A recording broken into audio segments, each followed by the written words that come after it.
Hola, ¿cómo están? Buenos días. En primer lugar, bienvenido. Muchas gracias por venir un poco temprano en la mañana. Así que mi nombre es Jack Inglis, Country Manager de Slimstock Chile. Y hoy día tenemos un evento híbrido. Gracias a todos acá en Santiago en la sala, en presencial. Y también tenemos el resto de Latinoamérica por online streaming. Así que nuestro primer evento híbrido por el año. Y hoy día vamos a hablar un poco de cómo podemos controlar nuestra cadena de suministro en tiempos de crisis.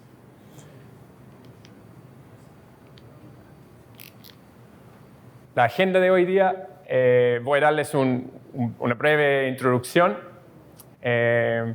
y después vamos a ir a por qué venimos, la charla principal, y después vamos a tener una oportunidad para preguntas al final.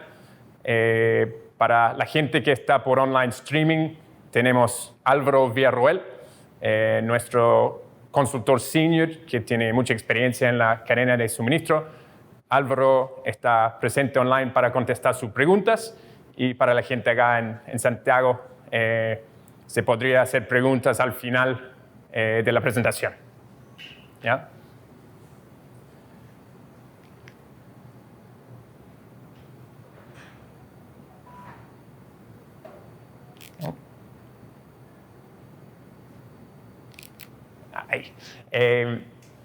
Un poco sobre nosotros. Slimstock es una empresa global.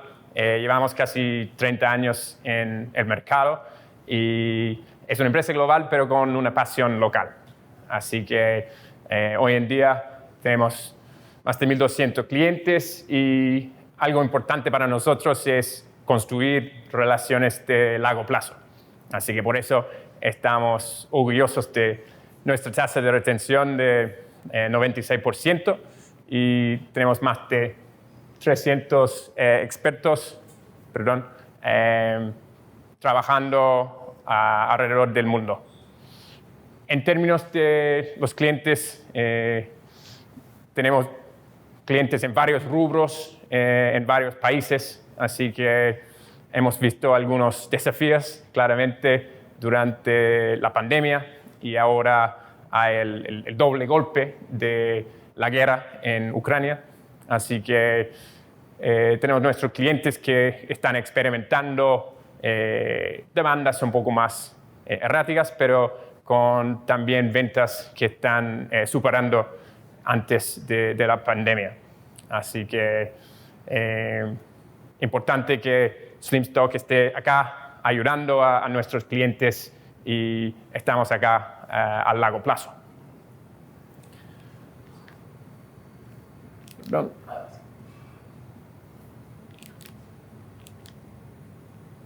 Una visión que tenemos es importante en cualquier tipo de control o gestión de inventario, que estamos viendo cómo podemos interconectar no solo dentro de nuestra propia empresa, pero también con aguas arribas, aguas abajos. Así que la visión de Gartner es poder conectarnos, empezar con un sistema de gestión de inventario, el Sales and Operation Execution en inglés, y después podemos preparar nuestra organización para la próxima fase, que es la planificación de ventas y operaciones. Y eso es bastante importante, que tenemos equipos, tenemos líderes fuertes que pueden unir todos nuestros equipos dentro de la empresa, porque a veces hay guerras civiles, hay temas entre operaciones y ventas y finanzas, y necesitamos unirnos para trabajar de una manera multidisciplinaria, ¿ya? Y después, cuando internamente tenemos un buen equipo trabajando con indicadores claves en común, podemos pensar en Integrated Business Planning acá, y finalmente conectar o integrar toda nuestra red con IBP, ¿ya? Entonces, importante tener esta visión.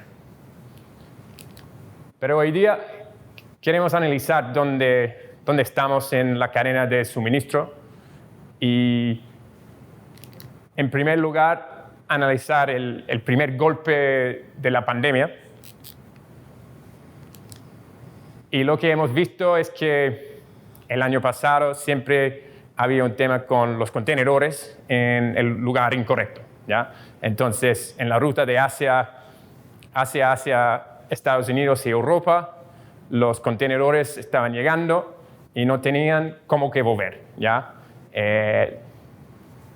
Había menos barcos también para volver y los contenedores estaban pegados en el puerto, ¿ya?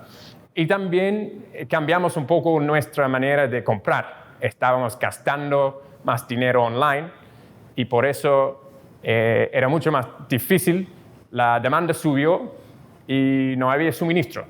Y también no había materias primas para construir nuevos contenedores. Así que ahí teníamos un tema que todos saben, ¿no? Y estábamos trabajando con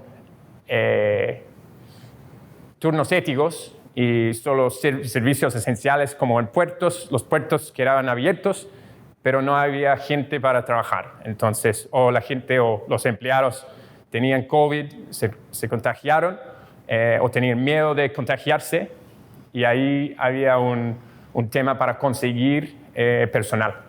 Y también nosotros hemos visto un cambio en la filosofía de trabajar.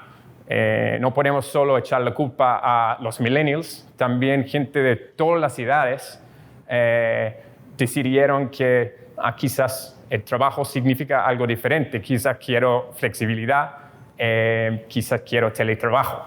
Así que todos estos factores han contribuido a un cambio y una escasez de personal. Y el tema de los puertos. ¿Ya? El mundo recibió el aviso el año pasado. En agosto cerró el tercer puerto más grande en China, en Ningbo, y eso causó un problema en nuestra cadena de suministro. Eso fue como un aviso, y ahora el puerto más grande de contenedores en el mundo, en Shanghai, está experimentando un problema. La ciudad está casi completamente cerrada, el puerto está abierto, pero el problema es que los contenedores están llegando al puerto de Shanghai, pero no tienen cómo que salir del puerto, porque 9 en cada 10 camiones no están funcionando, porque los choferes no quieren entrar en la ciudad de Shanghai por miedo de contagiarse de COVID. ¿Ya?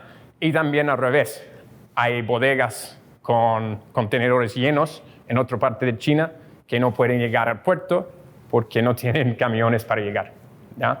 Entonces hay un problema grave ahí, y debido a la política cero tolerancia del gobierno chino, lo más probable es que vayamos a ver interrupciones en otros puertos este año, en este 2022.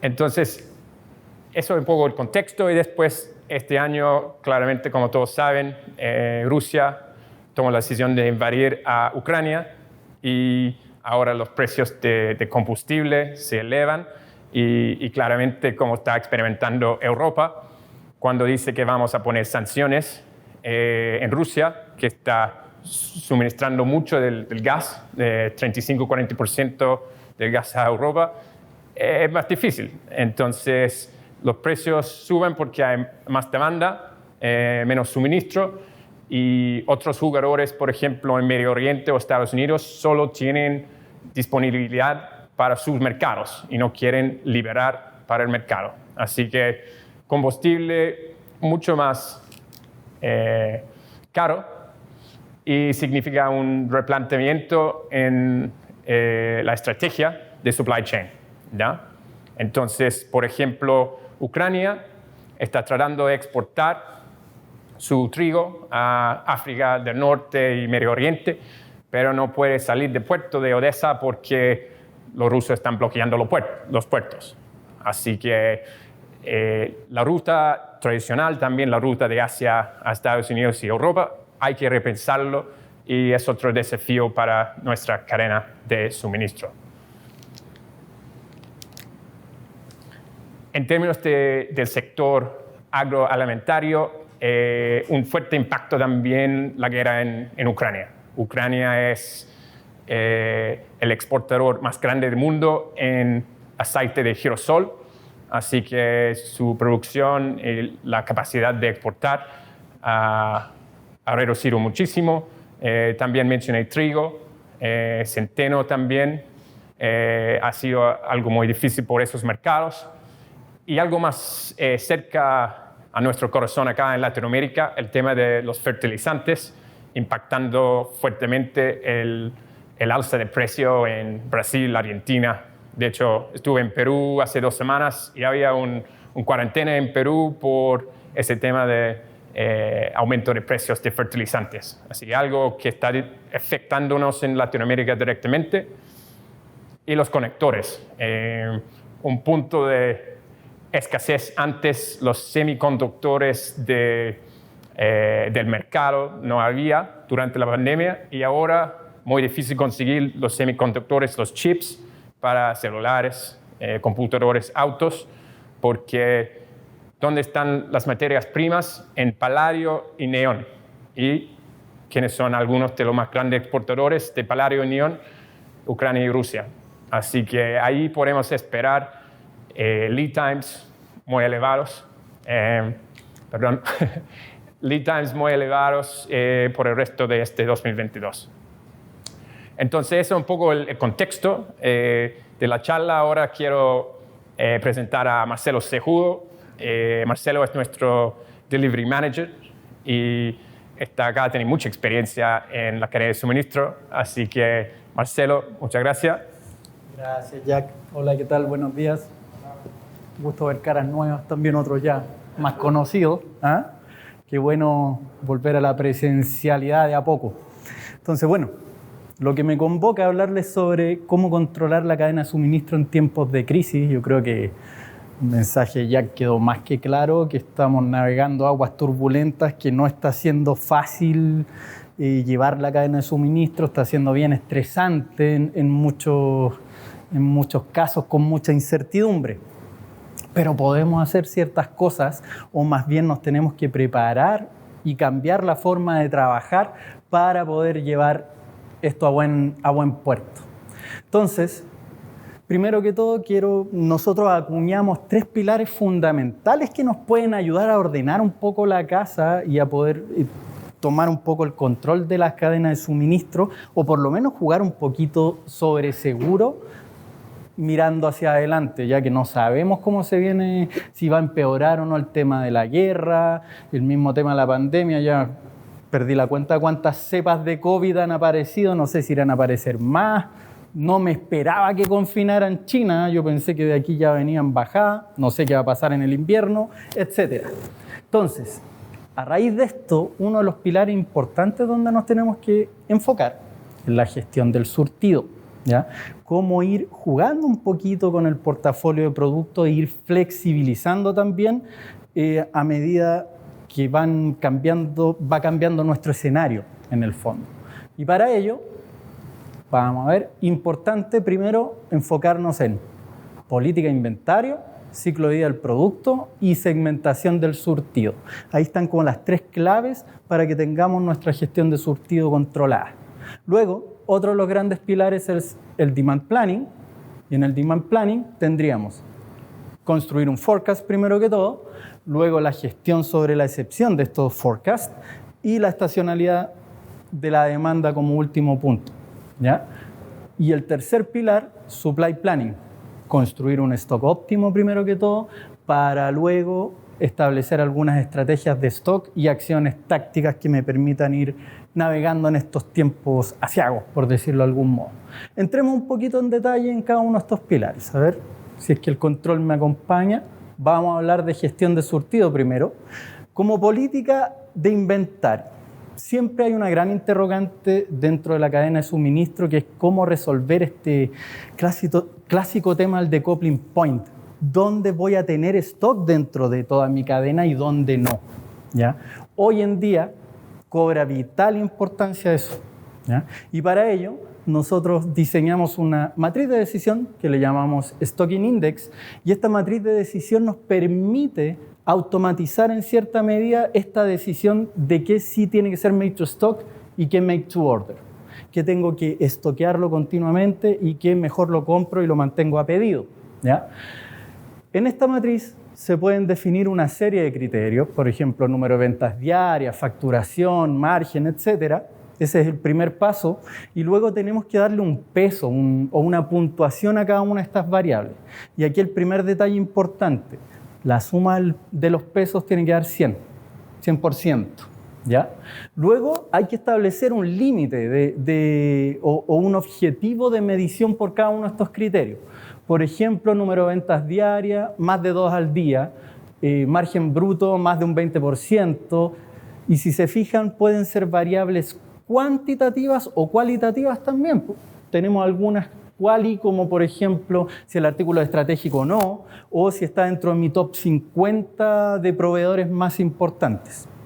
Lo importante es que una vez que tengo claros esos límites, con una cierta periodicidad tengo que ir midiendo si cumplí o no cumplí con ese objetivo que tengo para cada criterio, ¿ya?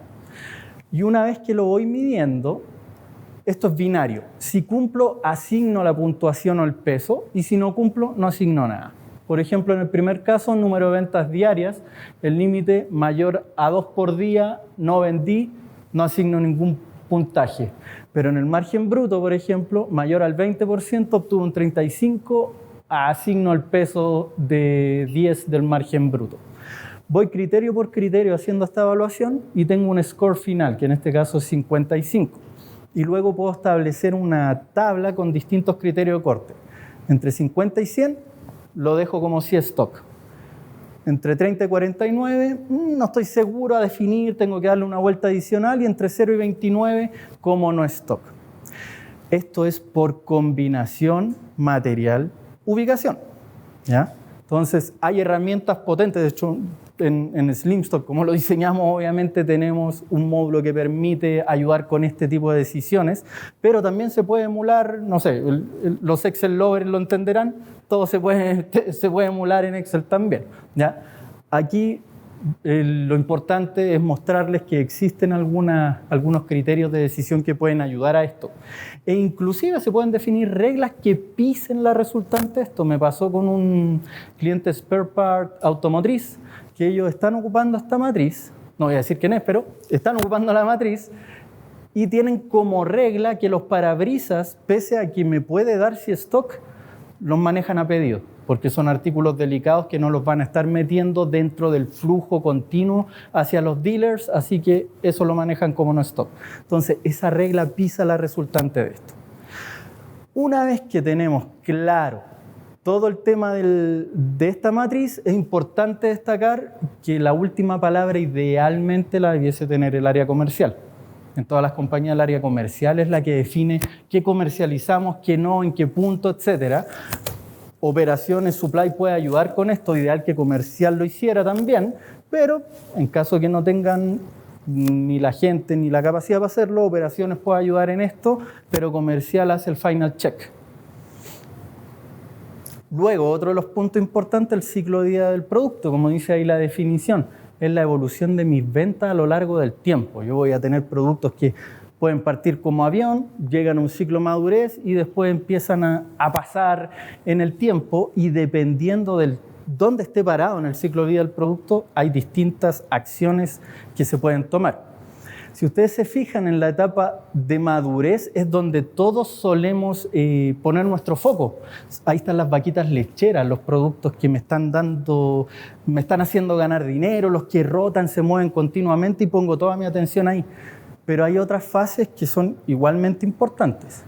Primero, a mí me encanta destacar la fase de introducción, que es una fase anterior a siquiera crear el material en el ERP, en mi maestro de artículos. En esa fase de introducción es donde yo me tengo que hacer preguntas como: este producto que quiero introducir, los atributos que tiene, ¿van en línea con la estrategia de mi negocio? ¿Cuál sería la compra inicial? ¿Cuánto espero vender? ¿En qué puntos lo voy a comercializar? Cuento con datos logísticos, datos operacionales, de modo que una vez que lo creen no se trabe mi cadena de suministro porque me faltó, no sé, el múltiplo de compra, o un código de barra o cosas que pueden sonar muy domésticas a veces. El margen esperado y que comercial esté de acuerdo con eso, cuál va a ser el precio de venta público, etcétera. Una vez que tengo claridad y evalué el artículo para recién crearlo, lo creo y entra dentro de mi etapa de crecimiento como un artículo nuevo. Y ahí yo lo recibo, idealmente reciba los inputs de la etapa de introducción. ¿En qué lugares lo voy a comercializar? ¿Cuál es el fill piping, el llenado de cañería? ¿Cuál es la compra inicial? ¿Cuánto espero vender para darle inercia con un forecast hacia adelante? En esa fase de crecimiento es clave hacer un seguimiento acucioso y mucho más frecuente. De hecho, Slimstock trabaja en concomitancia con una universidad en Holanda y hacen varios estudios. Y una de las conclusiones que llegaron ahí es que 25% de la obsolescencia está dada por error en la primera compra. Entonces, es clave que en la fase de introducción y de crecimiento lo hagamos bien. Yo siempre recomiendo, vamos de menos a más. Mejor quiebro y tengo la reacción para comprar y meter más stock a comprar pasado y después no saber qué hacer con eso y terminar sacrificando margen. Si es que comercial me deja. Porque una vez que metí el stock tengo que empezar a negociar con comercial si lo quiero liquidar, porque comercial me va a decir, oye, mi margen, ¿ya? Teniendo una vez claro eso, también tengo que saber cuándo deja de ser nuevo y empieza a ser maduro. Y ahí es donde empiezo a meter KPIs para medir disponibilidad, días de stock, exceso. Puedo tomar ciertas acciones o un poquito más de riesgo, como compras de volumen, por ejemplo.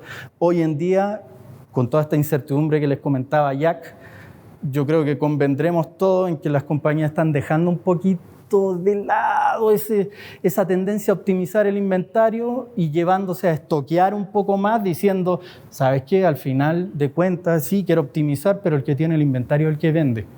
Y ante la incertidumbre de si los productos suben a un contenedor o no, si es que van a encontrar barco, etcétera, le meto stock. Pero la tengo que hacer inteligentemente. Tampoco puedo disparar a diestra y siniestra, sino que hay que focalizar un poco. ¿Ya? Y por otro lado tenemos la fase de declive, que yo he visto muchos clientes que normalmente es una fase un poquito dejada de lado. Como que yo lo viví también del otro lado de la mesa. Oye, estoy tan ocupado, tengo que preocuparme de la disponibilidad, de que lleguen los productos, etcétera, etcétera, que olvidaba que a veces tengo una buena cantidad de capital inmovilizado, que si hiciera alguna acción con eso, puedo hacer caja para reinvertir en los de crecimiento, en los de madurez. Hoy en día hay hartos clientes que he escuchado que me dicen, ¿sabes qué, Marcelo? Empezamos a trabajar con Open to Buy, se nos apretó la caja, así que estamos poniendo presupuestos más estrictos y con pinzas vemos qué compramos y qué dejamos de comprar. Ahí hay una oportunidad para que ese Open to Buy se abra un poco, si hacemos acciones también para hacer dinero que nos permita reinvertir, ¿ya? Y ahí tenemos que pensar en qué momento estoy en la fase de declive, en qué momento es obsoleto el artículo. Tantas empresas hay como definiciones de obsolescencia distintas hay también, ¿ya? Depende también de las industrias. En un retail, por ejemplo, podrían decir, ¿sabes qué? Si el artículo no rotó en 6 meses, es obsoleto.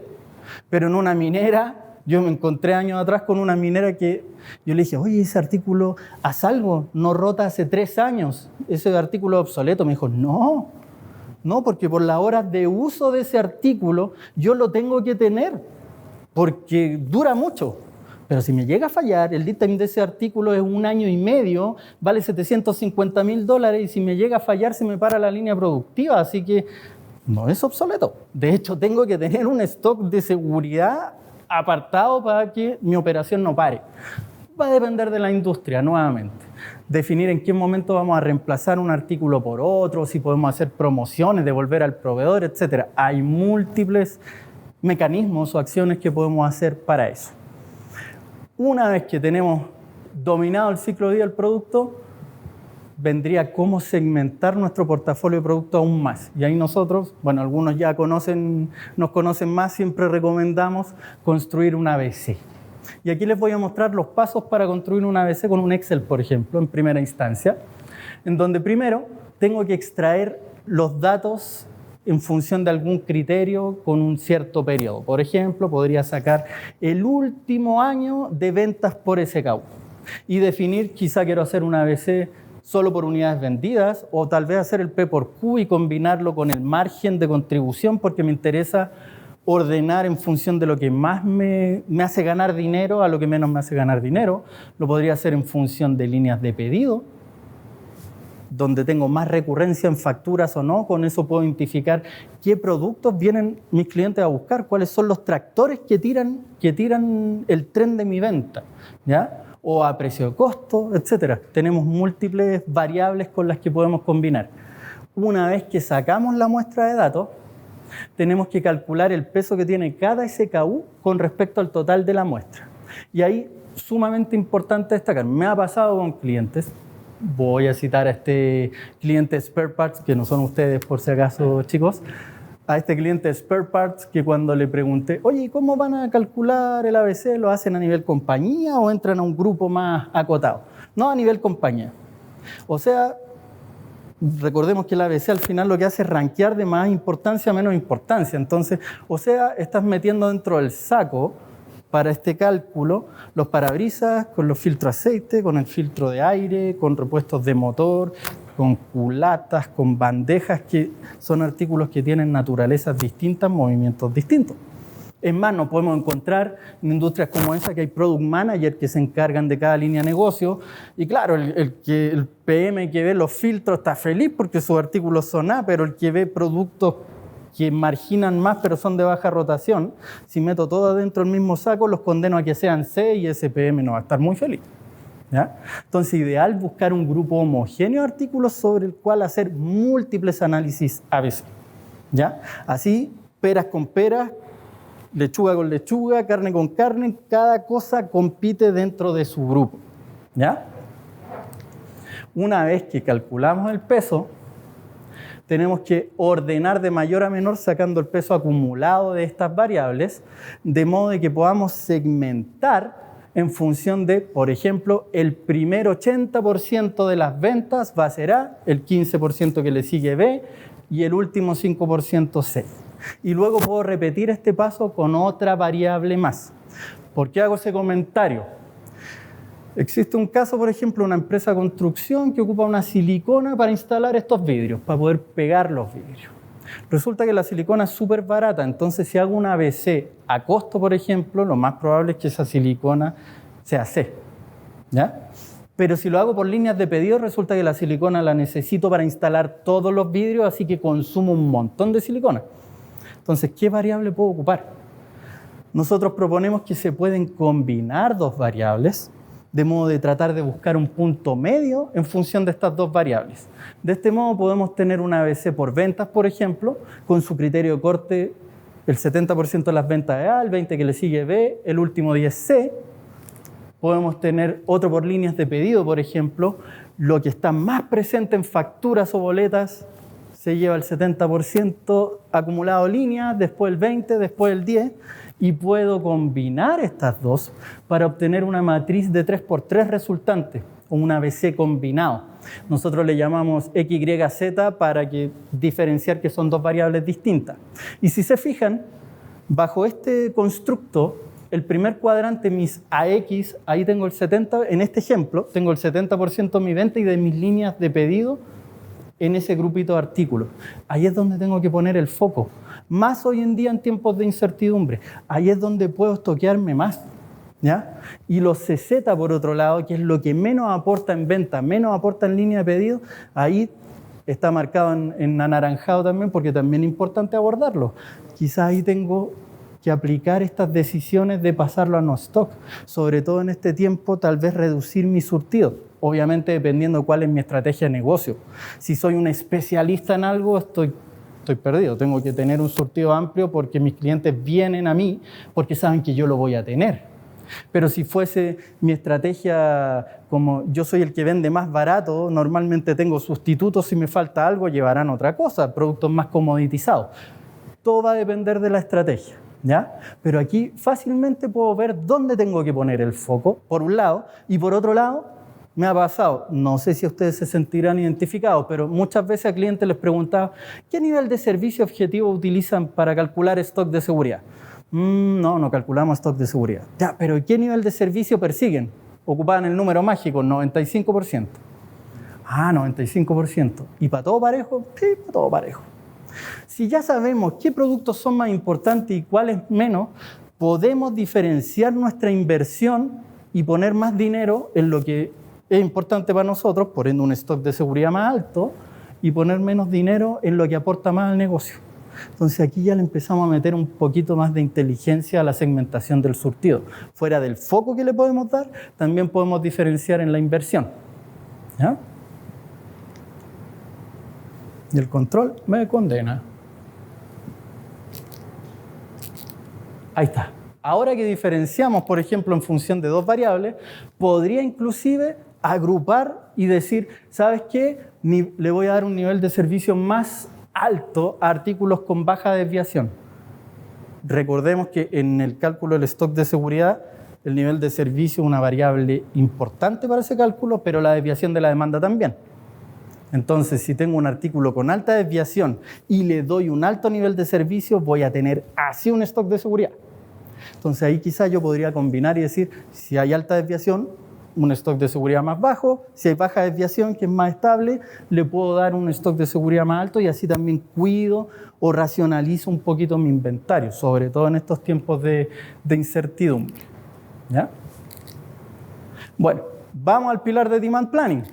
Primero, construir un forecast. Y aquí quise ejemplificarlo en 6 pasos. Primero, hay que determinar qué es demanda. ¿Ya? Yo siempre hago esta pregunta, ¿qué es demanda dentro de tu negocio? Me he encontrado con múltiples respuestas. La más fácil es decir la venta, o si soy de MRO, por ejemplo, los consumos.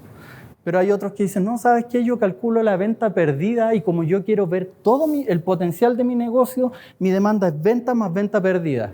Hay otros que dicen, pero yo tengo consumo interno, los quiero indexar dentro de mi demanda también. ¿Y qué hay con las devoluciones? En un retail, por ejemplo, con el concepto de omnicanalidad, yo puedo comprar aquí, pero si no me gustó, lo puedo devolver allá. Entonces, le imputo la devolución donde lo recibí y dejo la venta acá, o si es marginal, no ocupo las devoluciones. Todo ese tipo de preguntas nos tenemos que hacer primero para ocupar las transacciones correctas al momento de definir la demanda.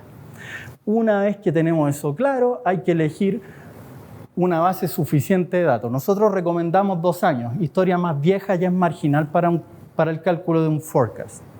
E inclusive el forecast lo calculamos en función del último año móvil, pero recomendamos 2 para poder detectar patrones de estacionalidad. Comparar un año con otro y ver en qué mes tenemos alzas o bajas de demanda. 3, labor clave en todo este proceso de construcción de forecast. Limpiar distorsiones, quitar el ruido. Podría pasar que hubo una promoción, hizo una baja de precio y el producto era muy elástico y se disparó la demanda, pero fue por un momento y después no va a continuar. Todo ese tipo de distorsiones yo las tengo que limpiar. O no vendí, pero no vendí porque no tenía, o no vendí por otro motivo. Me pasó con un cliente que dijo, oye, este producto se está vendiendo bien, le voy a subir el precio para controlar la demanda, y pasó a que no vendía nada. Entonces, todo ese tipo de distorsiones hay que ir controlándolas, luego detectar un patrón de demanda, ver si el producto es frecuente o normal o si es un slow mover, ya que en función de ese patrón de demanda que yo pueda detectar es el algoritmo de cálculo que podría utilizar para el cálculo del forecast. Podría ocupar un modelo Poisson de Croston o un doble suavizado exponencial de Holt y Winters, todo dependiendo del patrón de demanda. Luego, construyo este forecast estadístico con esos modelos que les acabo de comentar y después viene la clave de mi juicio, que es enriquecer ese forecast estadístico con un juicio humano. Ya, yo puedo tener herramientas con Excel o con un software para construir un forecast, pero no basta con eso. También, si bastara con eso, yo creo que todos nos quedamos sin trabajo porque las máquinas harían este trabajo, pero resulta que falta gente que tenga el know-how del negocio y que sepa poner input para enriquecer ese forecast. Viene un comercial y dice, oye, me salió un negocito, espero una demanda extra por este negocio. O ¿sabes qué? Me pasó en Casa Royal. Hasta antes de la pandemia no sabían, o el analista me dijo, ¿sabéis que ni sabía que vendía alcohol isopropílico. Empezó la pandemia y la demanda de alcohol isopropílico se disparó y ahí se dio cuenta porque todo el mundo le pedía alcohol y dijo, vendíamos alcohol. Entonces, hay que tener en cuenta todo ese tipo de input y dárselo al forecast. Con la pandemia nos pasó también clientes que nos decían, Marcelo, ¿qué hacemos? Porque yo tenía mi forecast preciso hacia adelante, empezó la pandemia, se está cerrando todo, ya no sé qué va a pasar. ¿Se va a vender? ¿No se va a vender? ¿Lo compro o no lo compro porque se está cerrando todo? ¿O va a durar un poco y después se abre, etcétera? Entonces ahí, nuevamente, hay que mantenerse en movimiento y ser más flexible y empezar a hacer análisis y ajustes para mantener el forecast lo más fino posible. ¿Ya? Gestión de la excepción. Por otro lado, también un estudio que se hizo con esta universidad holandesa. Un analista es capaz de revisar 200 combinaciones, llámese combinación SKU ubicación, 200 combinaciones diarias, de pe a pa, revisando el forecast, sus parámetros, la sugerencia de compra, llámese parámetros lead time, frecuencia de compra, nivel de servicio, etc. ¿Ya? 200. ¿Y qué pasa con estas compañías que tienen 600.000 combinaciones? Tengo un cliente en Panamá, 1.500.000 combinaciones.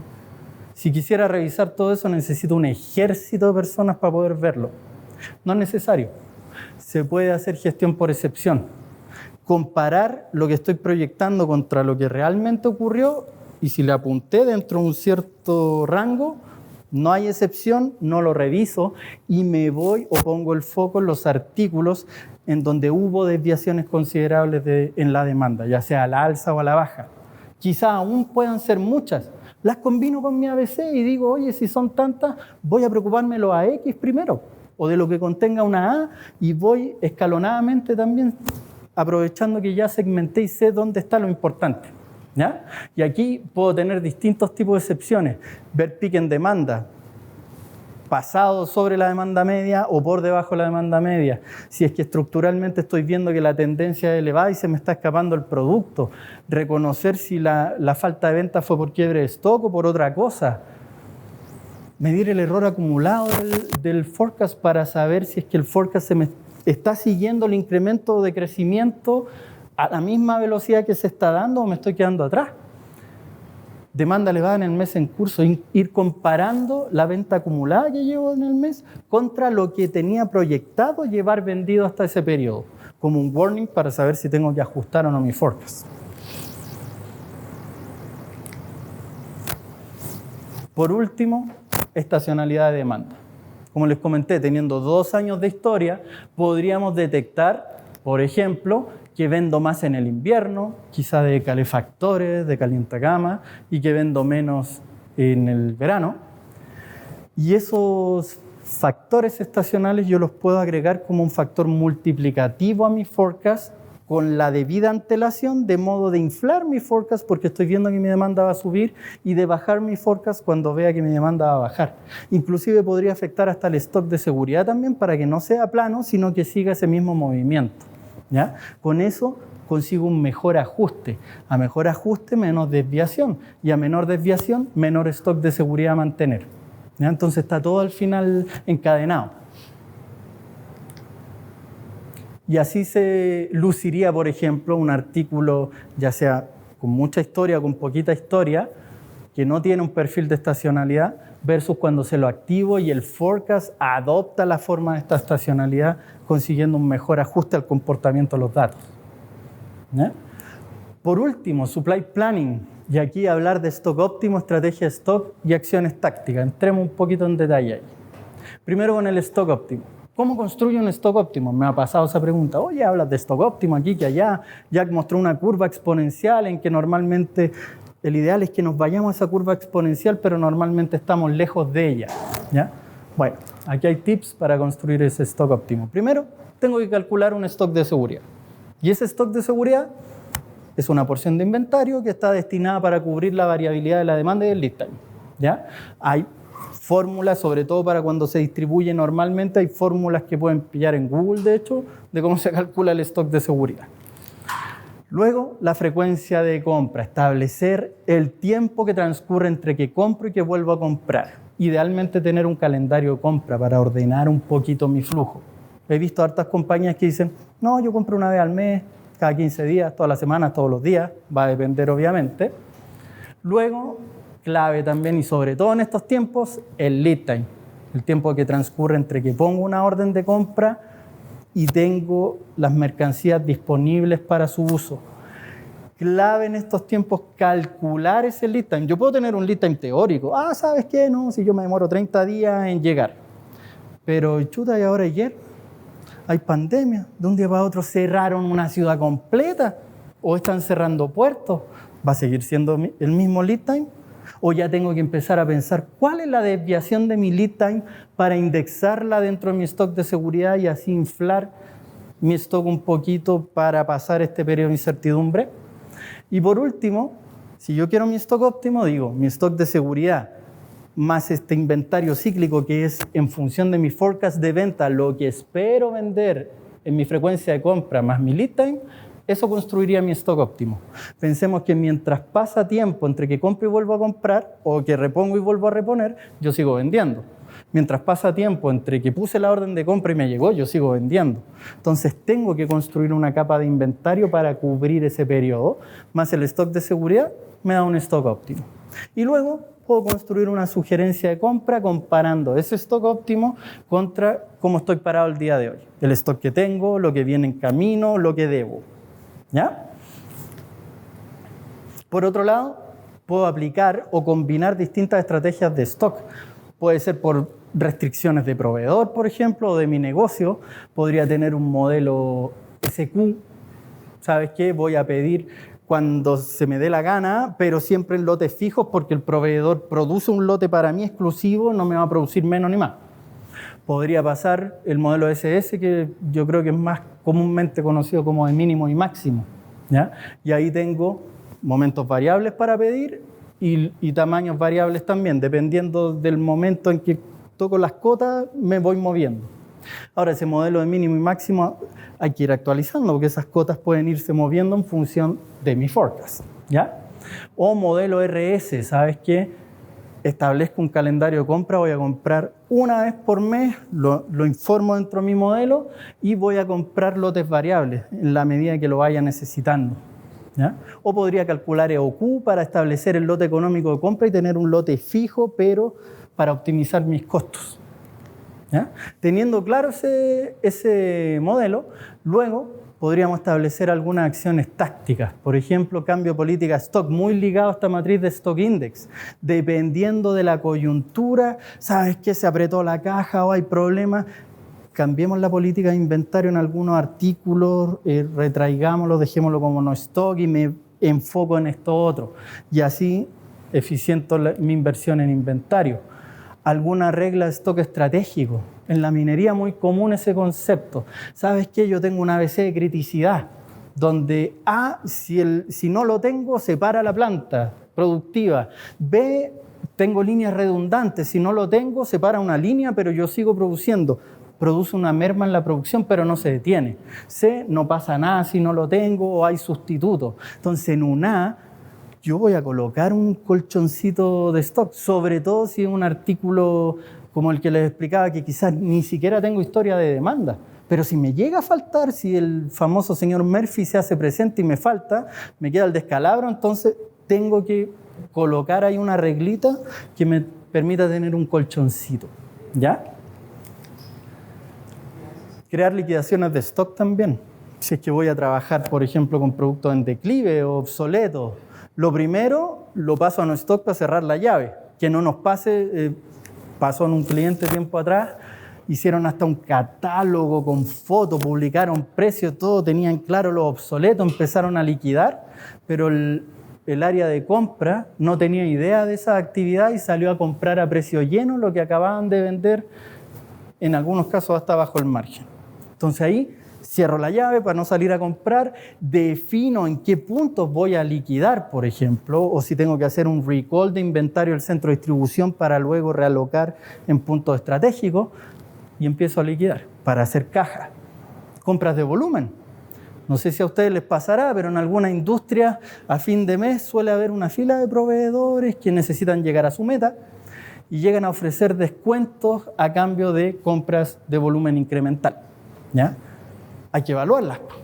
Obviamente, si, por ejemplo, el descuento está por debajo de mi costo capital, le cierro la puerta, le digo gracias por venir, pero no me interesa, pero quizás es un descuento potente, vale la pena o me sale mejor meter ese volumen pese a que mi costo de inventario va a subir un poquito, pero después voy a ganar más dinero por el lado del margen, ¿ya?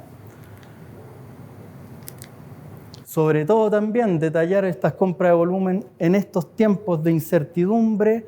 Oye, ¿sabes qué? Antes quizá traía carga suelta, pero esos productos son claves para mi negocio, mejor me traigo un contenedor y me aseguro. Tengo un amigo en una industria electrónica que antes no traían contenedores, solo carga suelta, y ahora, producto de toda esta cuestión, la otra vez me dijo, ¿sabes qué, Marcelo? El que tiene inventario, el que vende, así que estos productos son clave, traje contenedores completos, algo que jamás había hecho, pero resulta que ahora está en mi competencia, me compra a mí. Entonces me ha ido súper bien. Va a depender, obviamente, las políticas. Con volúmenes también puedo ser más atractivo para el proveedor, para ganar prioridad en que suban carga a un contenedor, ¿ya? Algunas recomendaciones. Una vez que ya controlamos estos tres pilares, les quiero dejar algunas recomendaciones que quizás podrían empezar a aplicar desde ya, que serían mejorar relación con proveedores, ajustar excepciones de forecast y racionalizar el inventario. Con respecto a mejorar relaciones con proveedores, tal vez podría ser un buen ejercicio autoevaluarse. Hemos visto en algunos casos que se hace como una encuesta, a ver si... Ahí está. En donde yo podría determinar primero en qué posición estoy para negociar. En base a ciertos criterios, poder autoevaluar qué tan importante soy yo para mi proveedor o no, para saber cuál es el poder negociador que tengo ahí y tomar decisiones por ese lado. Medir rendimiento, OTIF, fill rate, KPI más que válidos para ir viendo cómo se está comportando el proveedor y ir viendo si tengo que buscar otra alternativa o no. Optimizar cantidades de pedido, por ejemplo, con modelos de EOQ, haciendo un cruce entre el costo de mantención de inventario y el costo de adquisición para ver el lote económico de compra y hacer compras en función de un lote óptimo. Compartir información. Así como se hace un pronóstico de venta, también se puede hacer un pronóstico de compra y compartir esa información con fábrica o con el proveedor para decirle, ¿sabes qué? No estoy diciendo, porque estamos en un escenario de incertidumbre, no estoy diciendo que te voy a comprar esto tal cual, pero este debiese ser mi comportamiento de compra para que tú te prepares, ¿ya? Con respecto a excepciones de forecast, me gusta agruparlas en esos tres grupos, incidentales, estructurales y especiales. Las incidentales son las que acaban de ocurrir. Cambié de mes, acabo de cerrar contablemente mi mes y comparo lo que estaba proyectando contra lo que sucedió y podría ser que tenga última demanda elevada, última demanda baja. Ahí se pueden poner reglas, por ejemplo, si el artículo se pasó 4 desviaciones estándar sobre mi media, última demanda elevada. 4 desviaciones estándar bajo mi media, última demanda baja. De modo de tener un warning para empezar a hacer ajustes ahí. Última demanda 0. ¿Fue 0 porque no vendí o fue 0 porque no tenía stock y por eso no vendí? ¿Qué hago con eso? ¿Excluyo eso para proteger el forecast que no se caiga? Me pasó con un retail con la pandemia, casi todas sus tiendas en los malls. Y el ISP en el año 2020 dejó los malls cerrados como 4 o 5 meses, estaban desesperados tenían una tienda calle, entonces tenían de sus 22 tiendas, 21 cerradas y una abierta. ¿Qué les pasó? 0, 0, 0, 0 y el forecast empezó a caer, pero con ese tipo de reglas se puede proteger para que se mantenga, de modo que cuando abran siga con un forecast más o menos acorde al momento, ¿ya? O última demanda negativa. Por otro lado tengo estructurales, ir viendo si se está dando una tendencia, un cambio entre mes con otro de más de un X%, es una tendencia elevada que tengo que poner atención porque se me puede quedar el forecast atrás, ¿ya? O tendencia negativa prevenida para evitar que el forecast se me vaya a cero en el futuro y tratar de aplanarlo y protegerlo. O excepciones especiales si es que puse demanda extra por alguna promoción para ir haciendo follow-up. La misma demanda elevada en el mes en curso que les comenté. Son súper útiles para ir picoteando lo que realmente importa. Y por otro lado, algunas reglas que nos pueden servir para racionalizar inventario. Primero, dar respuesta a estas preguntas. ¿Quién decide el cambio de surtido en un dealer, en una tienda, en el centro de distribución, donde sea? ¿A partir de qué semana yo puedo hacer cambios de surtido? Hay negocios en que en los fines de mes sufren alzas de demanda. No les recomiendo hacer cambios de surtido ahí. Esperar que pasen ese tiempo para que después se pueda dar el foco en si hay que hacer recall o no. ¿Está bien definida una matriz de traspaso entre ubicaciones, por ejemplo, en el caso que quiera sacar exceso de un lado y mandarlo al otro para no salir a comprar afuera, sino que aprovechar de optimizar dentro de mi cadena? Y están todos los departamentos, esta clave, están todos los departamentos trabajando con los mismos datos. No puede ser que comercial tenga una esperanza de venta y que operaciones supply no la sepa. Me pasó en una compañía que yo les pregunté a venta, ¿a ti por qué te pagan? No, por vender y por tener un buen margen. Dale. Fui al centro de distribución y a ustedes, ¿por qué le pagan? No, por mover caja. Dije, no, a ti te pagan por la venta también y la caja que tú mueves se transforma en venta. Si no la mueves, no venden. Entonces, tienen que hablar un lenguaje común y manejar los mismos datos. Y obviamente, dentro de mi ciclo de vida, tengo que ir evaluando en qué momento entro, si entro contra pedido, si stock, en qué momento me cambio para un lado a otro, dependiendo de la coyuntura. ¿Ya? Como conclusión aquí, hay que aprender a navegar en estas aguas turbulentas. Primero, yo creo que quedó un poco claro con la presentación de que hay que ser responsivo ante los cambios. Tenemos que hacer este ABC, por ejemplo, en un horizonte de evaluación más corto, quizás no en función de la historia, sino que en función del forecast, pensando en lo que espero vender y no en lo que ya pasó, con periodos cortos y ir adaptándolo. Y eso da paso al siguiente punto, mantenerse en movimiento. Vi clientes que con la pandemia se congelaron en un principio y ¿qué hago? ¿Por dónde voy? ¿Compro o no compro? Entonces, no, hay que tratar de ver la situación, destrabarse y empezar a hacer este tipo de análisis y empezar a tratar de pistear, como se podría decir coloquialmente, y ponerle foco al negocio. Me voy a lo que realmente importa, a lo que me hace ganar dinero, a lo que a los stakeholders les interesa que se mantenga controlado y el resto por mientras lo mantengo ahí acotado. ¿Ya? Bueno, eso es lo que le quería comentar. Ahora pasaríamos a, no sé si tienen alguna pregunta como para darles respuesta dentro de lo que les acabo de presentar.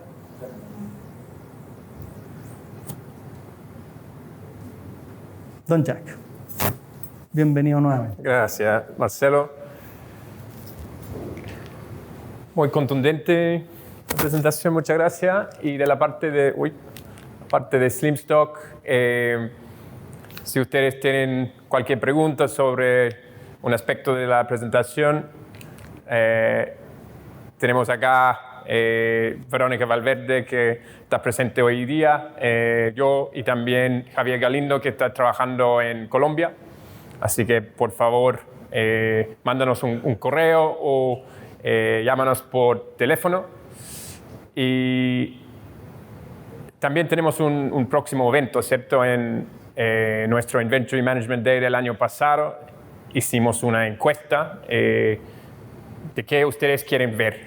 Y aparte de las crisis en los contenedores y las cadenas de suministro, también subió el tema de Business Intelligence y también la optimización de inventario en retail. Así que, por favor, si pueden anotar en sus agendas 23 de julio, próximo evento nuestro en SlimStock.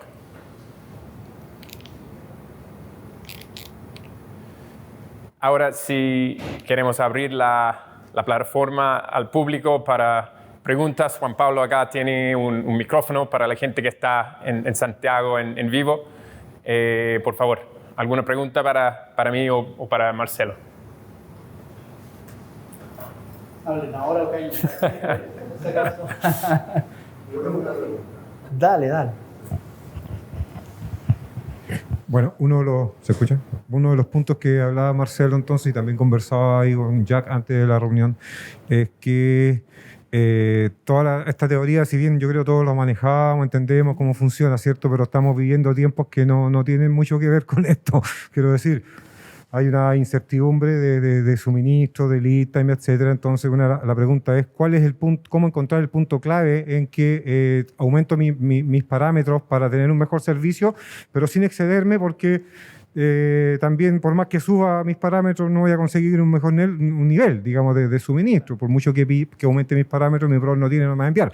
Pero quizá en un momento mejore la situación y me ocasione un sobrestock.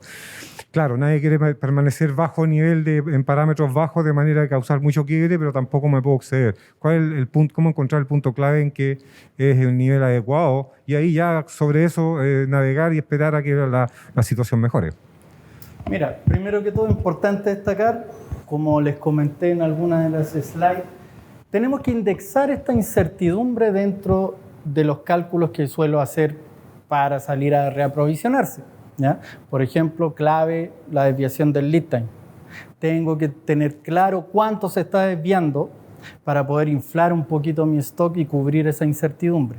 Pero tampoco, y eso lo tengo que acompañar con poner foco, tampoco puedo pretender hacer eso con todo, porque si lo hago con todo, te vas a encontrar con que una cantidad de plata que tienes que salir a gastar no menor. Entonces tienes sí o sí que ponerle foco y quizá empezar a, si ponte tú en tu negocio, atienden a ciertos clientes que son más importantes que otros, quizá tendrías que hacer un análisis también, una ABC de clientes, por ejemplo, y ver el comportamiento de consumo de esos clientes de modo de tomar decisiones de estoqueo para proteger a mis clientes, a esos clientes en particular que son los que te hacen la venta en el fondo, y obviamente dejar un poquito de lado a los que vienen ocasionalmente a comprarte. ¿Cachai? Hay que racionalizar el inventario porque la caja no va a dar para inflarlo todo de una, ¿ya? Entonces, segmentar para poner foco y agregar todas estas disrupciones dentro del modelo de compra para salir a comprar más en ese tipo de grupo de artículos. Eso es lo que te podría decir al respecto. Y clave, comunicación con el proveedor también. Entender el por qué no te esté llegando algo. Tratar de ver si puedes negociar y ver cómo hacer que sí te suban a un barco la carga, por ejemplo. Quizá el proveedor diga, oye, si me compras más volumen, te voy a dar prioridad a ti. Todo ese tipo de cosas, clave la comunicación también para ir haciendo toma de decisiones. ¿Ya? Hay que estar siempre pero haciendo llamadas. Hay que estar encima y mantenerse en contacto con el proveedor. El proveedor al final es un partner. Entonces, sí, por eso tienes que partir segmentando. Tienes que parar, claro, todo segmentado. Pero tú tienes un momento de decir, ok, voy a subir mis parámetros porque realmente un año normal me atendían un 100% de mi mercadería en 70 días. Hoy en día ni en 180 llegan al 60. Entonces, finalmente, claro, y ni tampoco es una cosa de que este tipo de repuestos, o en mi caso son repuestos, está siempre surtiéndose bien y esto es algo aleatorio. Entonces, finalmente, tú tienes que posicionar en un aumento de parámetros, pero no me puedo exceder tampoco. Entonces, la pregunta era, ¿cómo le apunto al...? Por eso clave es segmentar, y si va a aumentar parámetros, auméntalo en ciertos grupos de artículos, no en todos, si no te vaya a reventar la cadena. ¿Ya? Okay. Eso.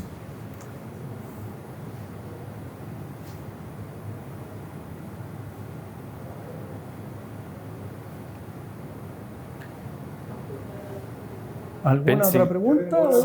Dale. Entonces hoy en día estamos intentando de evaluar la asertividad del pronóstico, aunque realmente eso también puede ser vive consejo el pronóstico, o sea, no la chunta nunca, pero sí sería importante para nosotros si mis pronósticos, cuánto me voy en la realidad sobre esta desviación, porque finalmente el pronóstico también está afectado por quiebres de stock, y si tú mismo no lo vas corrigiendo, entonces eso también nunca le va a chuntar. Finalmente es cuán asertivo es el pronóstico que me ofrece el sistema y cómo lo puedo ir midiendo hacia adelante y para cada vez obteniendo menos desviación de esa asertividad. Claro.